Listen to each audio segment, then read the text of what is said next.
Hi friends, इस मनीष और bank Nifty की इस डेली एनालिसिस में आप सबका स्वागत है। तो फ्रेंड्स, आज का दिन साइडवेज बाजार रहा है, लेकिन हमने बैंक निफ्टी में कल ही बताया था कि जो एक्सपेक्टेड ट्रेंड है वो बियरिश होगा।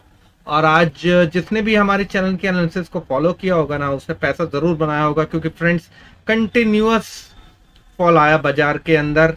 बाजार चाहे एक रेंज में रुका, लेकिन continuous lower top lower bottom बनाया, और जो हमारे नीचे के टारगेट थे वो सारे टारगेट्स अचीव किए।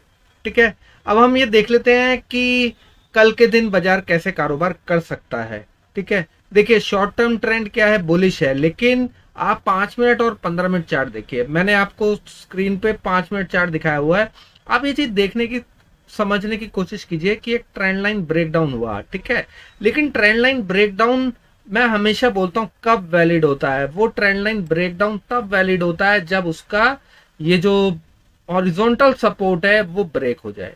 ठीक है, तो मैंने इसलिए ये कंटिन्यूस बोल के चल रहा हूं कि सेलिंग कहां करनी है। हमारे को सेलिंग या तो सेल ऑन राइज करना है, जब बाजार ऊपर की तरफ जाए तब करना है, या फिर यहां से डायरेक्ट फॉल आ जाए।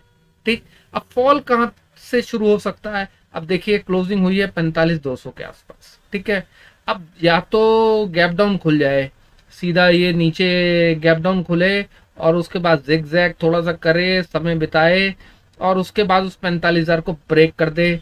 तब फिर फ्रेंड्स क्या होगा कि 44,880 के आसपास बाजार आएगा, जो कि ये सपोर्ट लेवल का काम करेगा। ये गैप जोन शुरू हो जाता है यहाँ से, और फिर बहुत आसान हो जाएगा 44,770 और 44,670 के टारगेट्स को पकड़ना।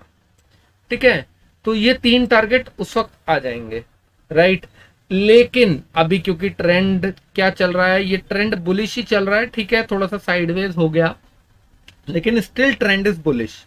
ठीक, तो अब क्या होगा, कैसे करना है अगर बाजार फ्लैट खुल के इसको ब्रेक नहीं करता है या फिर डायरेक्ट गैप अप हो जाता है। तो देखिए रेजिस्टेंस कहाँ है। ये रेजिस्टेंस है 270 के आसपास।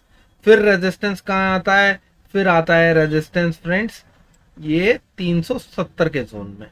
ठीक है, तो अब देखिए अगर बाजार कल छोटा सा गैप अप खुलता है, ठीक, और गैप अप खुल के 270 के ऊपर ट्रेड करता है और 370 को टेस्ट करता है और वहां पे कंसोलिडेट करता है, तो हम कोई ट्रेड नहीं लेंगे फ्रेंड्स। ठीक है, हम वेट करेंगे कि दोबारा से वो 270 को ब्रेक करे। जैसे ही वो ब्रेक करेगा हम फिर फ्रेंड्स शॉर्ट करेंगे, और हमारा टारगेट होगा 45,050 तक का। ठीक है, जैसे ही फिर 45,000 ब्रेक करेगा, फिर नीचे के टारगेट जो मैंने आपको दिए हैं वो एक्टिव हो जाएंगे। अच्छा, एक तो ये हो गया। दूसरा ये भी हो सकता है फ्रेंड्स कि गैप अप खुले और ऊपर ही टिक जाए। ठीक है, तो फिर 45,370 के ऊपर हमें दो टारगेट मिलेंगे। पहला क्या मिलेगा, 45,490। आप ये देखिए यहीं कहीं पे रेजिस्टेंस फेस करेगा। ठीक है, 45,500 के ऊपर जैसे ही चलेगा, क्योंकि 45,500 हम लोग बोल के चल रहे थे कंटिन्यू, उसकी बहुत बड़ा लेवल है। अगर उसके ऊपर निकल जाता है, भाई मार्केट ने कोई बड़ा ही कुछ मूव देना है, तो फिर हमारा टारगेट हो जाएगा कल के लिए 45,655। ठीक है, तो हम अपसाइड को कहां से पकड़ेंगे, अपसाइड को तब पकड़ेंगे जब वो 370 के ऊपर टिक जाएगा, और डाउन साइड को कब पकड़ेंगे, जब वो 45,000 को ब्रेक कर देगा। अब इस लेवल के ऊपर 270 के ऊपर अगर किसी को लगता हो नहीं जी मैं क्योंकि एक्सपायरी डे है, और एक्सपायरी डे में क्या होता है कि प्रीमियम होता है बहुत कम, तो लोग बोलते हैं जी 100 पॉइंट का ट्रेड भी हम ले लेंगे। तो अगर किसी को लगता है कि जी 100 पॉइंट का ट्रेड लिया जा सकता है और बाजार यहाँ पे टिक जाता है, ठीक है, क्योंकि देखिए सेल ऑन राइज ट्रेंड में होता क्या है ना, बाजार ऊपर जाए और एकदम से नीचे आ जाए।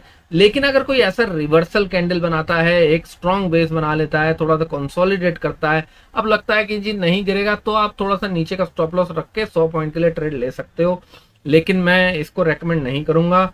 मैं यही बोल के चलूंगा कि अगर बाजार आप लोगों को 45,500 के आसपास आता है, तो 45,500 के आसपास आप ट्राई कर सकते हो, क्योंकि यहाँ पर ऑप्शन सेलर एक्टिव होंगे। मैं क्या बोलता हूँ हमेशा कि 45,500, 46,000, 46,500 ये सारे इंपॉर्टेंट लेवल्स होते हैं, और specially during the expiry day ये बहुत अच्छे से काम करते हैं फ्रेंड्स।